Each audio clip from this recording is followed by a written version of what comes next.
The XBP Global second quarter 2026 financial results. At this time, all participants are in listen-only mode. After the speaker's presentation, there will be a question-and-answer session. To ask a question during the session, you will need to press star 11 on your telephone. You will then hear an automated message advising your hand is raised. To withdraw your question, please press star 11 again. Please be advised that today's conference is being recorded. I'll now hand the conference over to your first speaker today, David Shamus, Head of Investor Relations. Thank you, and good afternoon, everyone. Welcome to XBP Global second quarter 2026 earnings call. Joining me are Chief Executive Officer Andrej Jonovic and Chief Financial Officer Dan Avramovich. Before we begin, please note that today's remarks may contain forward-looking statements, including statements regarding our future performance, outlook, and strategy. These statements are based on current expectations and assumptions and are subject to risks and uncertainties that could cause actual results to differ materially from those described. For a detailed discussion of these risks and uncertainties, please refer to our filings with the Securities and Exchange Commission, including our most recent annual report on Form 10-K and our proxy statement and other filings with the SEC, copies of which are available on our investor relations website at investors.xbpglobal.com. During this call, we will also reference certain pro forma and non-GAAP financial measures. Reconciliations of these non-GAAP measures to the most directly comparable GAAP measures are included in our earnings release and the appendix to our investor presentation, which are available on our investor relations website. With that, I'll turn the call over to Andrej. Good afternoon, everyone, and thank you for joining us today. When we spoke last quarter, I highlighted our deliberate evolution, converting our legacy workflow platforms into high-margin agentic AI pipelines, executing our self-disruption, and making targeted go-to-market investments. Today, I'm pleased to report that our second quarter performance represents a clear step up in profitability and operational momentum, with normalized EBITDA of $21.9 million and adjusted gross margin of 24.9%, our highest level to date. Our profitability trajectory and our pipeline quality give us reason for optimism. At XBP, we orchestrate essential mission-critical workflows in heavily regulated end markets, such as healthcare, public sector, and BFSI, where processing precision, regulatory compliance, and auditability are non-negotiable. Our client base is rapidly moving past simple AI experimentation and aggressive ROI promises that clients naturally discount. Clients want production-grade partners who deliver real-world execution. Rather than falling into the common software trap or abandoning our operational DNA, we anchor our strategy in deep domain expertise. We leverage adaptive process orchestration in combining deterministic rules engines with intelligent AI models to guarantee precision and compliance in high-consequence environments. When our AI pipeline encounters a complex exception, it doesn't fail. It routes the transaction to our subject matter experts. In mature deployments, this is the approximately 50% of edge cases, which our specialists adjudicate, resolve, and feed that judgment back into the model to continuously retrain it. We aren't replacing our people. We are elevating them into high-value adjudicators. By converting manual volume-heavy workflows into high-margin, intelligent AI pipelines under this model, we are building a more durable, repeatable, and profitable growth engine. Underpinning this operational shift is our ability to capture breakthroughs in the broader AI ecosystem. The era of open-weight models is upon us. With multiple enterprise-grade open-weight models launching recently, our expedited training protocols allow us to rapidly integrate these models into our deployed agentic pipelines. This delivers significantly higher value to our clients while guaranteeing that data remains strictly within the enterprise boundary and compliant with advanced directives like the EU AI Act. Now, let's turn to slide 4 of our investor deck, where you can see how this operational transformation is translating into tangible financial results. We're raising our targeted annualized operational efficiency range to $65 to $75 million, up from $55 to $60 million, as a result of identifying additional opportunities for efficiencies throughout the organization. We have an expected 2026 in-year benefit of approximately $35 million. This transformation is correlated with our financial results this quarter. Adjusted gross margin expanded for the fourth consecutive quarter to 24.9%, marking our highest level to date. Normalized EBITDA stepped up to $21.9 million, and consequently, the normalized EBITDA margin increased to 11.5%. The improvement reflects both a favorable revenue mix in the quarter and our AI-first automation efforts delivering structural margin expansion. The second part is what should compound over time. Skipping ahead to slide 7, I'd like to acknowledge that revenue remains down year over year and sequentially, and that is expected. It reflects the legacy contract exits and volume reductions largely tied to last year's restructuring. Our forward-looking metrics are improving across multiple parameters, especially sales. During the second quarter, we achieved a meaningful growth in bookings and pipeline quality. We closed $121.3 million in total contract value, representing a 51.6% increase year over year and up 12.2% sequentially. Our new ACV bookings reached $36 million, up 57% year over year and 32.1% sequentially. Our total pipeline stands at $2.5 billion as of June 30th, roughly flat with Q1 and a 17.2% increase year over year. With respect to our pipeline, we're seeing significant AI interest in the healthcare and public sector practice groups, which centers around our healthcare payer and provider solutions. Demand from healthcare and public sector healthcare has been strengthening as clients are actively seeking secure, on-premise hyper-automation with strict data sovereignty guardrails and human-in-the-loop oversight.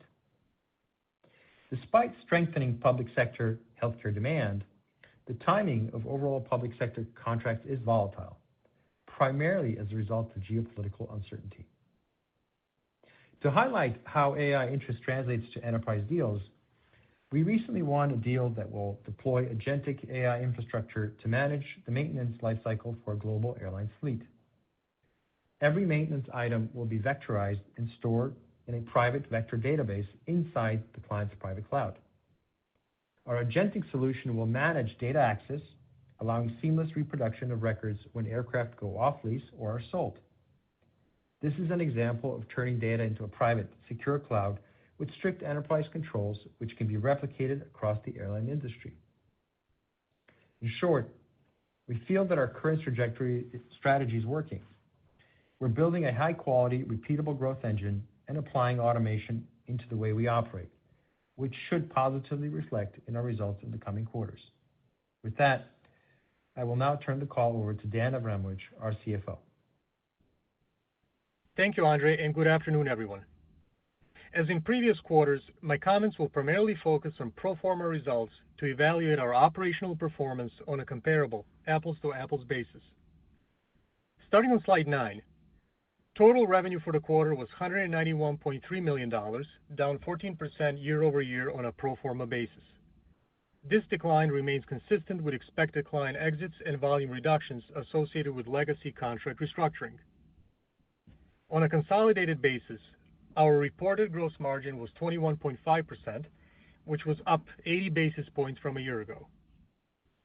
We introduced a new metric this quarter, adjusted gross margin, which normalizes for one-time charges such as severance and non-recurring restructuring-related costs, which can materially impact our cost of revenue. We believe that using adjusted gross margin provides a clean apples-to-apples comparison of our profitability across the reported periods. In Q2, our adjusted gross margin expanded to 24.9%, up 290 basis points from a year ago, and 140 basis points from the first quarter, reflecting our highest gross margin to date. Normalized EBITDA reached $21.9 million, reflecting an 8.4% increase year over year and 40.6% increase sequentially, with normalized EBITDA margins expanding to 11.5%. Turning to our segment breakdown on slide 10. In the Applied Workflow Automation segment, revenue was $166.8 million, down 16.7% year over year, driven by lower volumes and completion of certain one-time projects, along with expected exits. Adjusted gross margin for this segment reached 19.2%, up 120 basis points year over year. Our technology segment revenue was $24.5 million, an increase of 9.8% year over year, driven primarily by higher one-time projects in the quarter. Our adjusted gross margin expanded to 64.2%, growth of 690 basis points year over year. Turning to the next slide, where we illustrate our recent quarterly performance. Our margins have increased for 4 consecutive quarters, and this is driven by our shift to higher margin, higher automation business, combined with expanded utilization of automation tools, along with some favorable mix in the quarter. Our normalized EBITDA growth this quarter is a validation of this shift, showing a material step up from Q1, both in terms of dollar amount and as a percent of revenue. We expect an inflection in our revenue in the second half of the year. Combined with continued expansion of our gross margins, along with SG&A savings, this positions us to further grow normalized EBITDA into the second half of 2026 and into 2027.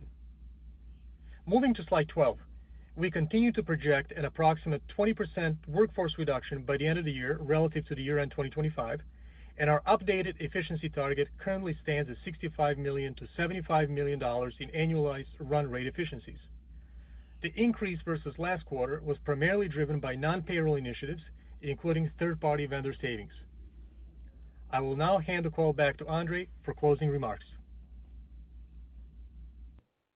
Thanks, Dan.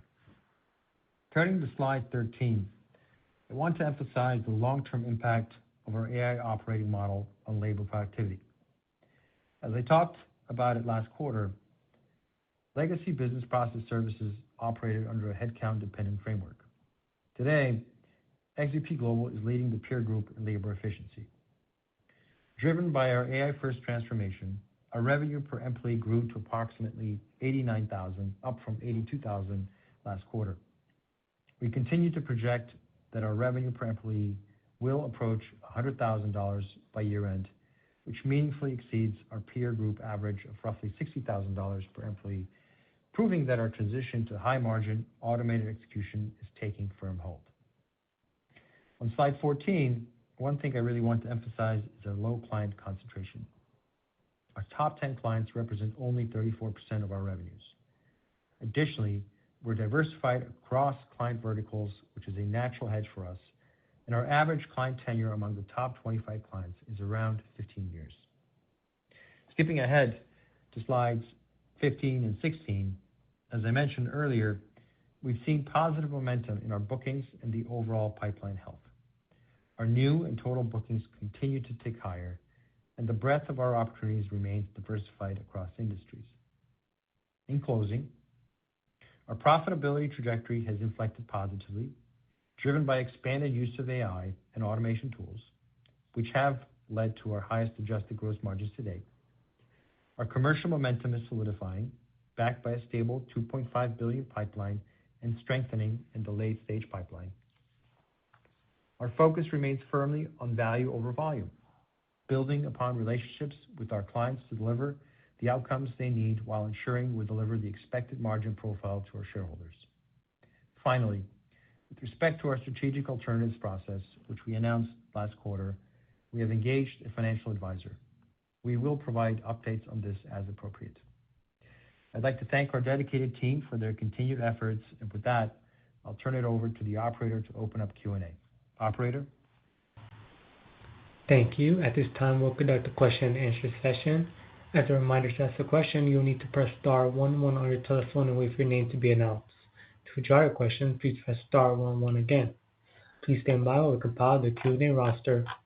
And I'm showing no questions at this time. Thank you for your participation in today's conference. This concludes the program.